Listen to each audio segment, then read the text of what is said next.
Яг миний үе бол социализмын үе байсан.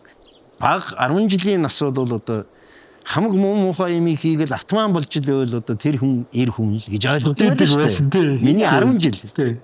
Гэтэл дараад нь их сургуульд ороод ирсэн чинь яасан бэ гэхлээр ерөөсөө боловсралтай хүн тийм эрдэн боловсрал дээд сургууль төгссөн хүн бол ерөөсөө эр хүн юм байна гэдээ ойлгоцсон.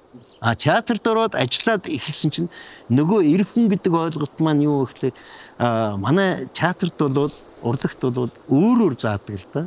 Тэ өөр шүү дээ. Хүн чанар тэ сэтгэл зүй одоо юу вэ? Тийм заадаг учраас бид нар өөрсдөө их ухаантай хүн чанартай хүн эр хүн юм байна. Тэр боддог тэ. Тэгсэн одоо ингэж явсан чи юу вэ гэхлээр аль нь ч биш юм бэ? Эр хүн гэдэг чинь өөрөө сонголт хийдэг. Сонголт гэдэг ерөөс амьдрал байд юм байна. Амьдрал та өөрийгөө сонгодог. Ерөөсө тэр сонголтын дээр зүйл хийхгүй бол алдаа гарна.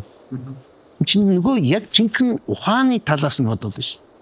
Аль чимийг сонгоно шүү дээ би. Дэлгүүр хувцс сонгоно. Өөрийнхөө амьдралыг сонгоно. Амьдралынхаа ханыг сонгоно. Тэ?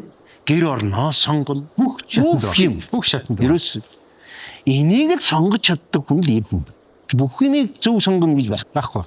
Буруу сонгочоод зүгээр ганцхан тэр буруу сонгосноо алдаагаа ухамсарлаад зөв болгож чадж байгаа юм байна.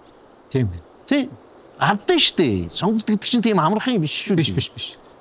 Зүгээр яг эр хүн гэдэг бол ерөөсөө сонголтоор зөв хийх хэрэгтэй. Ямар ч юмыг. Алдвал маш хурдан маневр хийх хэрэгтэй тий.